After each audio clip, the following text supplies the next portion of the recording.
Teknikal itu bisa untung nggak? Bisa. Tapi untungnya itu terlalu kecil. Kedua, value investing. Value investing ini sebenarnya ibarat ada barang yang murah. Karena dia murah, dia akan attract pembeli. Yang ketiga, growth. Iya. Nah, growth ini sebenarnya fokus ke pertumbuhan. Ini fokus juga ke tren saham yang rame. Pertama, saya fokus di saham yang merger acquisition. Saham-saham yang diakuisisi. Berarti mencari saham-saham yang diakuisisi. Iya, resikonya kalau misalnya kita udah merasa nih pendapatan dia udah nggak bisa bertumbuh lagi ya, di situ kita mungkin boleh jual, kita boleh realisasikan.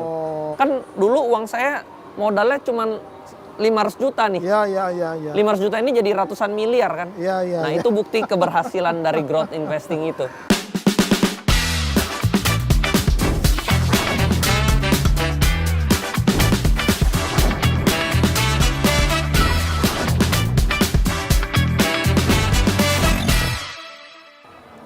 Ketemu lagi di acara The Fitpo Show, membahas kali ini tema tentang growth atau fundamental investor.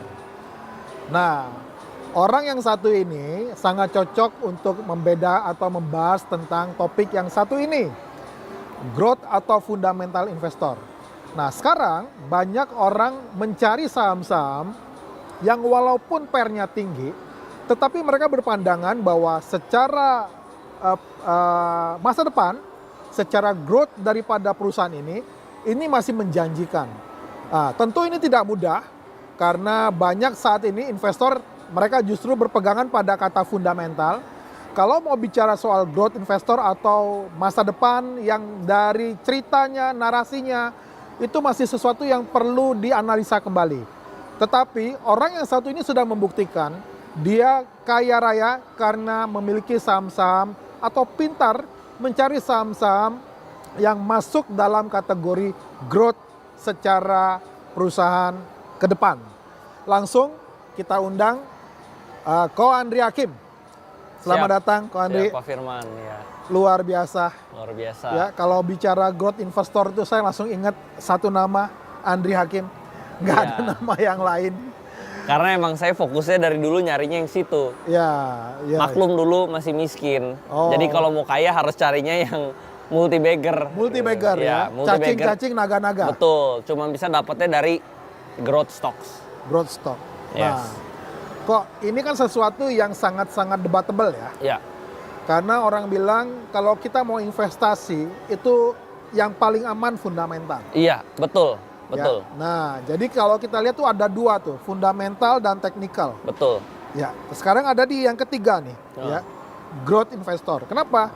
Teknikal, banyak orang bilang yang analisa paham atau kelompok teknikal, mereka bilang fundamental bilang susah nih, untung nggak akan kaya nih. Iya. Ibaratnya pasti mereka suatu saat pasti akan rugi juga. Iya. Yang fundamental ini kenyataannya sekarang setahun terakhir sahamnya nggak kemana-mana. Oh iya. Ya. Nah, sehingga mereka akhirnya melirik kepada satu paham yang baru, ya, yaitu namanya growth investor. Iya. Nah, bagaimana memiliki keahlian untuk membidik atau mencari saham-saham yang memang secara ke depan, walaupun valuasinya PER-nya udah kemahalan, tetapi tetap yakin bahwa saham ini memberikan peluang untuk menjanjikan ke depan. Iya. Nah, silakan mungkin Ko Andri bisa jelaskan antara technical, fundamental, growth ini secara ketiga-tiganya tuh yang membedakan apa? Ini kalau dari pandangan saya ya. Sebenarnya yang mana aja nggak masalah ya. Ada orang yang suka makan spaghetti, ada yang suka bakmi, ada yang suka kue tiaw. Ya nggak ada preferensi gitu loh. Nah kalau saya memang dari awal tuh preferensinya itu yang growth. Soalnya saya merasa kalau dulu awalnya saya juga coba-coba pakai technical, coba-coba pakai fundamental value investing ya fundamentalnya value investing. Hasilnya itu tidak signifikan. Hasilnya itu terlalu pelan. Contoh misalnya technical ya, kita ngomong technical dulu. Technical itu bisa untung nggak? Bisa. Tapi untungnya itu terlalu kecil. Misalnya kita kena signal ini, untung kita jual. Kena signal ini, turun kita cut loss. Untungnya tuh kecil-kecil terus, untung 5%, 10%, 5%. Kapan kayaknya gitu loh saya pikir. Lalu technical ini itu bisa dipakai, tapi untuk saham-saham yang blue chip, saham-saham yang transaksi hariannya itu besar. Technical itu tidak bisa dipakai di saham-saham yang small cap. Oke. Kalau kita pakai technical di saham yang small cap, itu bakal digeprek sama bandarnya, bakal rugi kita. Jadi technical ini bermasalah kalau untuk di saham Indonesia, karena saham Indonesia itu banyak kan medium to small cap.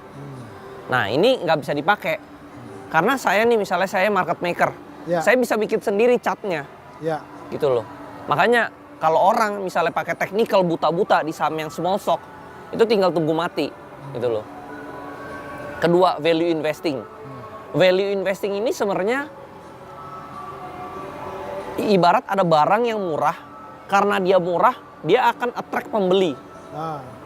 Nah, masalahnya di Indonesia, barangnya itu ada banyak. Ada 900 emiten. Sedangkan pembelinya itu sedikit. Investor di bursa saham Indonesia itu cuma 5%. Jadi, bisa aja saham ini murah, tapi nggak ada pembelinya. Karena pilihannya terlalu banyak. Pilihan terlalu banyak. Iya, jadi kayak contohnya misalnya kita pergi ke satu restoran. Di restoran itu ada 900 menu. 900 menu yang mungkin 300 itu enak. Tapi perut kita cuma muat makan satu menu. Gitu loh. Jadi yang lainnya ya nggak laku. Tapi sebenarnya yang lain itu murah dan enak. Tapi tidak laku. Karena terlalu banyak, sedangkan kita yang makan itu terbatas. Nah itulah value investing. Bisa murah, tapi bisa nggak naik-naik. Yang ketiga, growth. Nah, growth ini sebenarnya fokus ke pertumbuhan. Ini fokus juga ke tren saham yang rame gitu loh. Nah, saya fokus ke yang tiga ini. Karena dua ini saya udah pernah pakai. Portfolio saya nggak bertumbuh. Contoh di Amerika. Nvidia, PE-nya juga udah mahal. BV-nya mahal. Apple juga mahal. Tapi kok naik terus? Karena mereka melihat peluang ke depan. Growth-nya, peluangnya, pertumbuhannya di masa depan bakal lebih besar lagi. Nah, di Indonesia juga sama. Jadi saya cari saham yang growth. Growth itu dilihat ya, kalau misalnya tadi value investing, mungkin menilainya dari PE, ya price earning value ya. Price earning ratio, PR, dan book value. Nah, kalau misalnya growth itu saya lebih lihatnya tuh EPS. Earning per share-nya gitu loh. Kalau earning per share setiap tahun bertumbuh, artinya perusahaan ini bertumbuh. Lalu kita lihat juga corporate action-nya. Ada penambahan aset nggak makin gede? Apapun yang bikin perusahaan ini jadi gede, ya itu bakal sahamnya bakal naik. Kan saham itu sebenarnya mengikuti kinerja perusahaannya. Lalu kita berinvestasi itu kan bukan melihat valuasi sekarang, kita melihat valuasi masa depan. Nah, jadi saya lebih pilih yang kedua ini. Karena yang kedua ini selalu memberikan saya keuntungan paling besar, gitu loh. Bisa setahun, bisa 1000% setahun juga saya pernah, 2000% 3 bulan aja saya pernah, gitu loh. Bisa ribuan persen, bisa ratusan persen, gitu loh. Itulah growth investing. Kemarin saya di satu mall di Bandung, ya. Lalu mungkin karena kepala saya botak ya, dia langsung bilang gini, Pak, Bapak ini sering tampil di podcast sama Andri Hakim ya? Saya pikir mau ditawarin penumbuh rambut gitu. Enggak ya. Lalu ditanya gini, saya mau tanya, gimana ya caranya dia bisa nemukan saham yang bisa buat dia kaya raya? Nah, pertanyaan itu dia titipkan ke saya untuk ditanyakan ke Ko Andri Hakim. Nah, gimana kok? Cara saya carinya sebenarnya pertama saya fokus di saham yang merger acquisition, saham-saham yang diakuisisi. Berarti mencari saham-saham yang diakuisisi. Iya, itu salah satu saham growth stock itu adalah saham yang diakuisisi. Kenapa saham diakuisisi itu masuknya growth stock? Karena tadi misalnya inilah tadinya ada gelas, harganya 5.000 nih. Terus tiba-tiba gelas ini mau diakuisisi sama Hermes, mau ditempel jadi jadi Hermes. Harganya berubah dong, nggak mungkin jadi 5.000 lagi. Harganya jadi mungkin bisa 100.000. Karena branding, ada segi branding.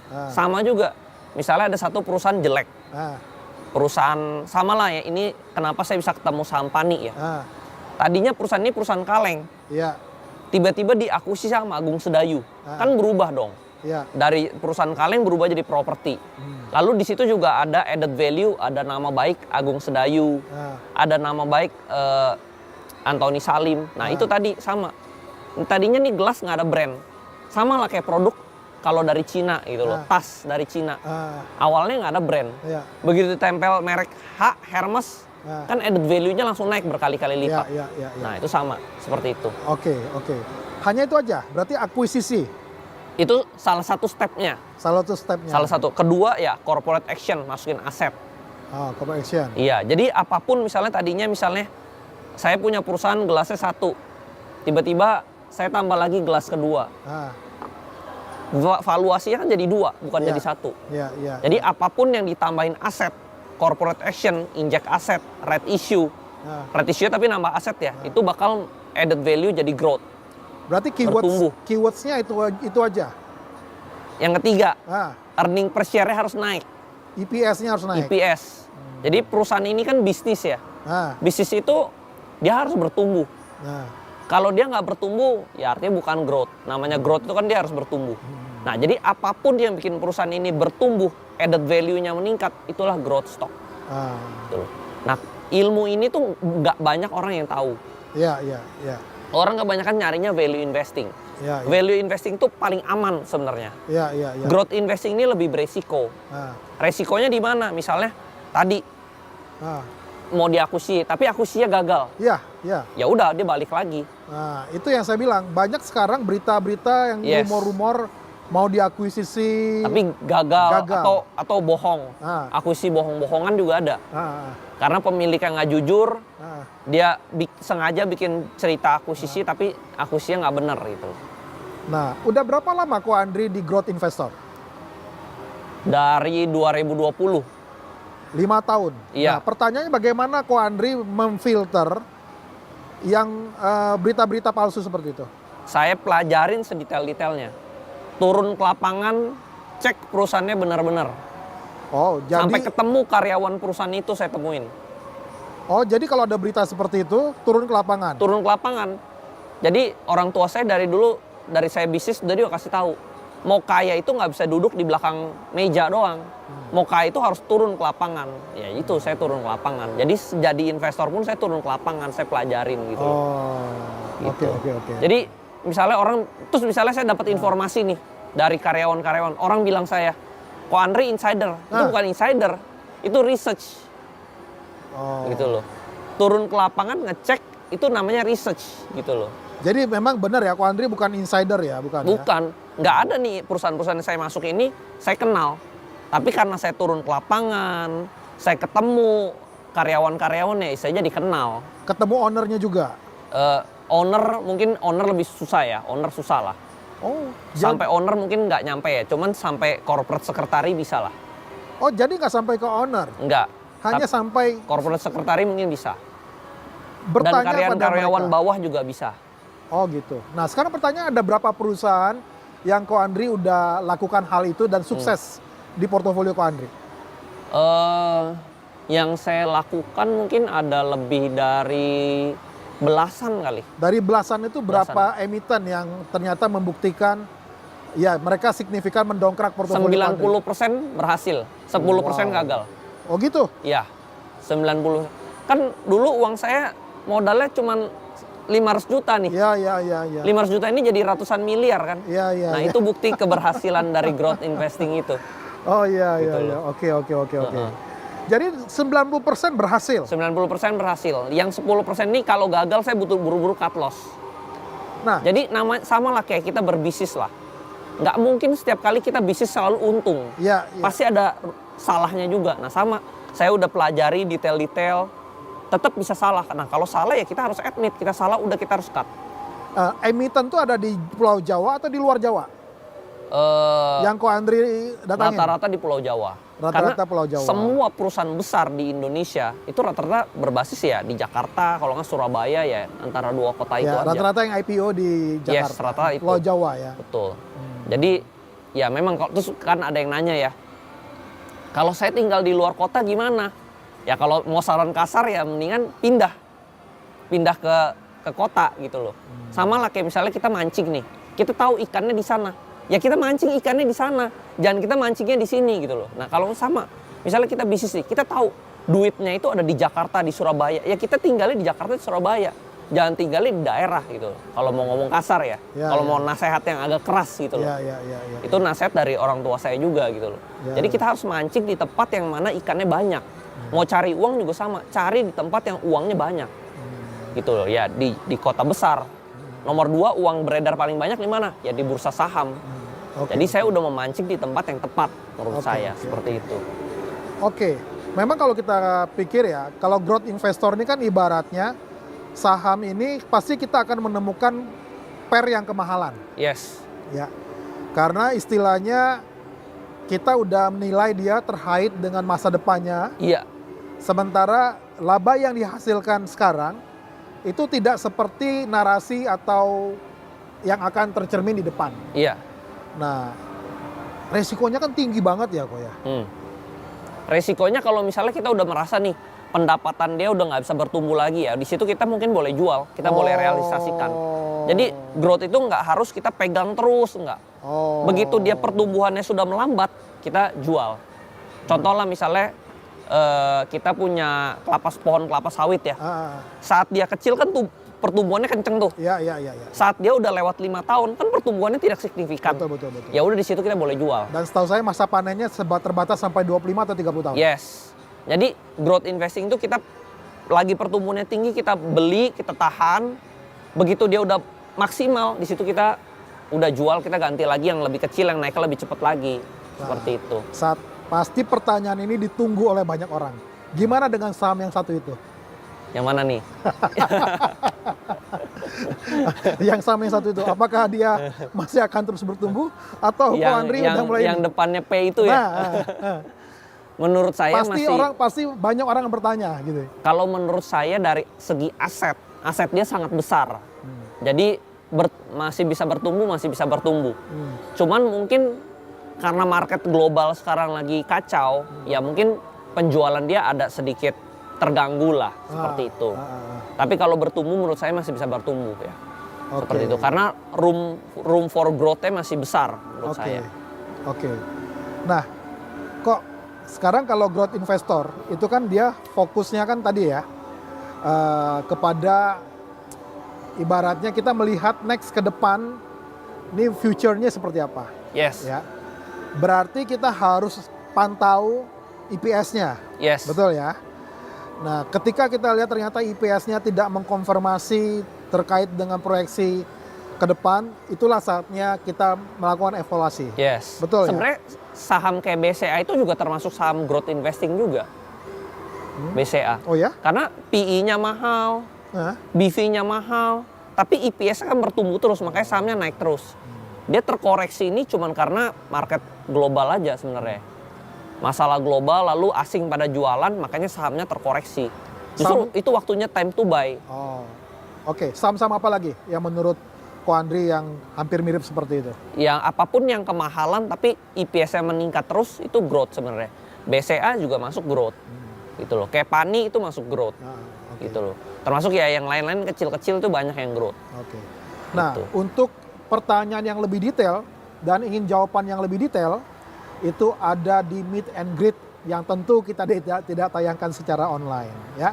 Itu sebabnya ikutin terus The Fitpost Show, daftar acara Andri Hakim supaya saudara bisa ketemu langsung seperti saya dan tanya langsung to the point dan mendapat jawaban langsung.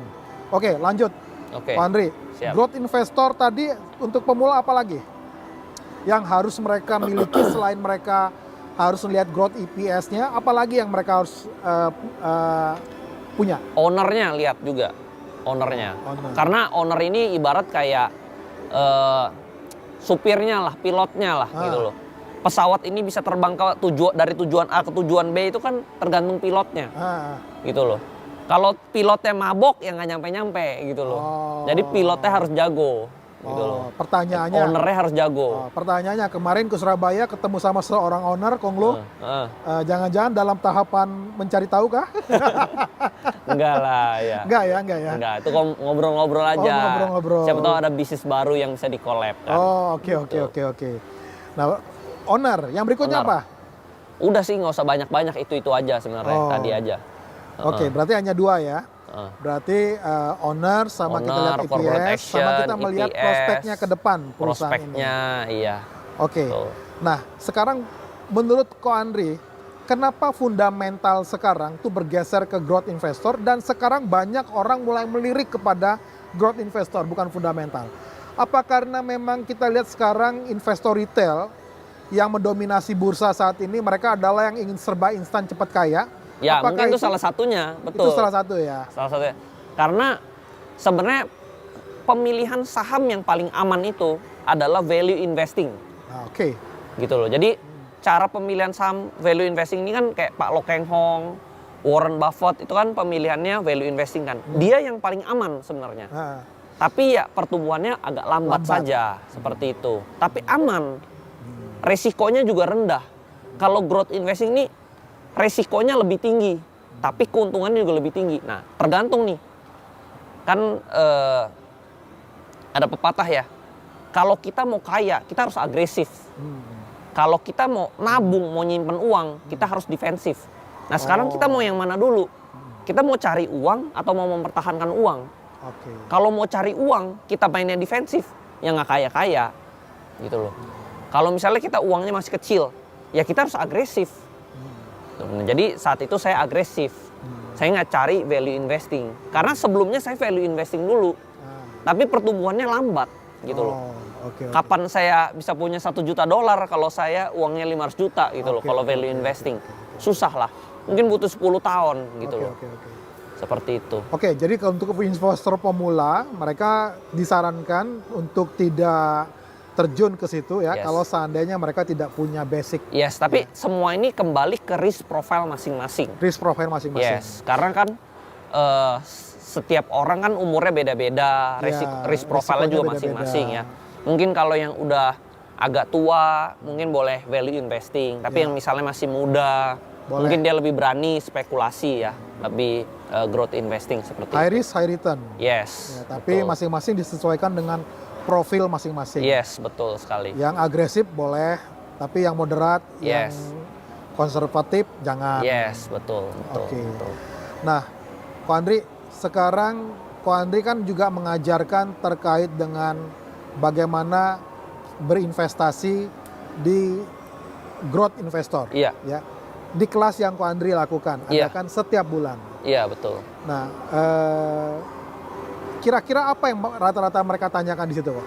Kalau pertanyaan paling banyak mah beli saham apa, itu pertanyaan paling banyak gitu loh.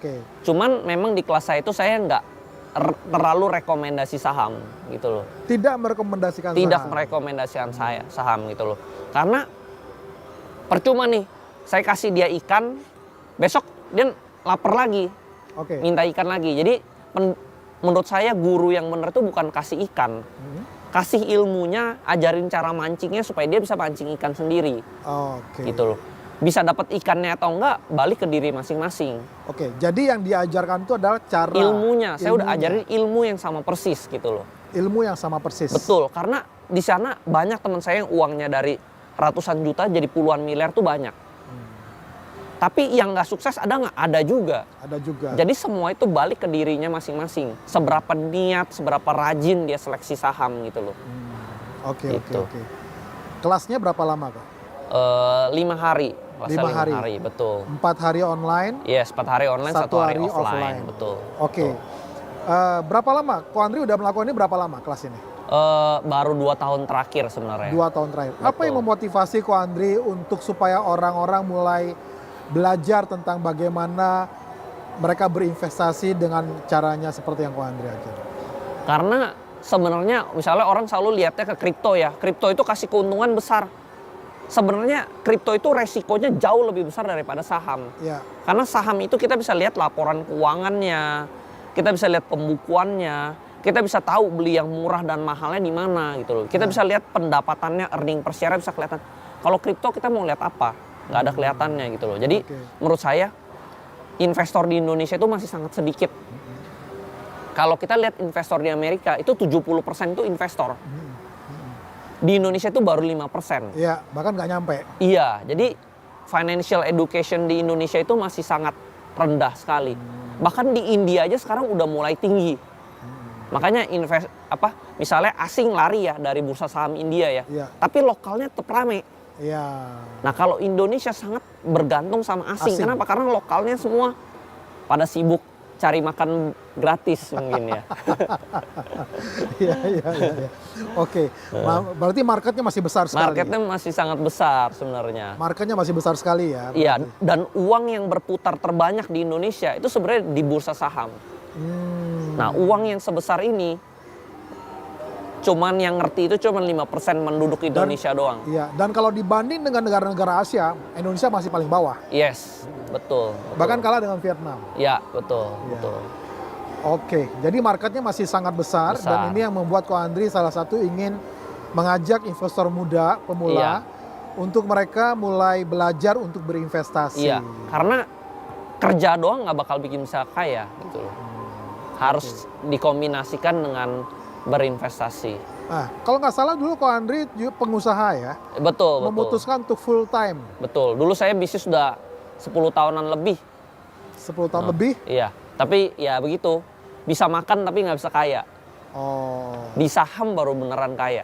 Baru beneran kaya di saham. Yes, betul. Tetapi untuk mau benar-benar menjadi full time trader, full time investor di saham, harus tahu caranya. Iya, harus fokus. Harus fokus. Betul. Harus fokus ya. Harus fokus. Tuh dengar tuh, harus fokus. Ya, yang di depan-depan ini fokus gitu ya. Oke, Ko Andri, satu lagi. Ko Andri melakukan edukasi kepada banyak investor. Iya. Baik yang di Jakarta, di Jawa maupun di luar Jawa. Ya. Iya. Dilakukan secara online dan secara offline. Iya. Nah, bagi mereka yang ada di luar kota, kalau seandainya mereka ingin ketemu ya dengan Ko Andri, berarti Ko Andri bisa membimbing mereka juga langsung, bisa? Paling yang di hari kelima doang yang offline gitu loh. Offline hari kelima? Iya. Oh, atau mereka yang daftar melalui... Kalau nggak mereka ikut yang 4 hari online doang 4 hari palingan, online. seperti itu. Oke, oh ya, kalau dia mendaftar di Fitpost Show, mereka bisa meet and greet? Iya, betul. Bisa tanya di sana? Betul. Oke, konklusinya, kesimpulannya, growth investor, silakan kok, apa kok?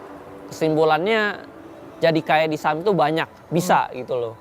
Tinggal seniat apa, sefokus apa gitu loh. Jadi kuncinya itu cuma kombinasi modal, skill, waktu. Ini 3 doang. Modal, skill, waktu? Iya. Kalau kita punya salah satu aja bisa kaya. Ya. Kalau punya 3-tiganya luar biasa kaya pastinya. Oke, modal, skill, dan waktu. Iya. Oke, modal, skill, waktu. Bagi Anda yang sudah punya modal dan Anda punya waktu, nah sekarang Anda butuh skill. Iya. Itu sebabnya daftar acara bersama Andri Hakim melalui The Fitpost Show supaya Anda seperti Andri Hakim, modal, waktu, skill, supaya Anda bisa kaya bersama dengan Andri Hakim. Makasih Ko Andri. Thank you. Ya, sampai ketemu di acara The Fitpost selanjutnya.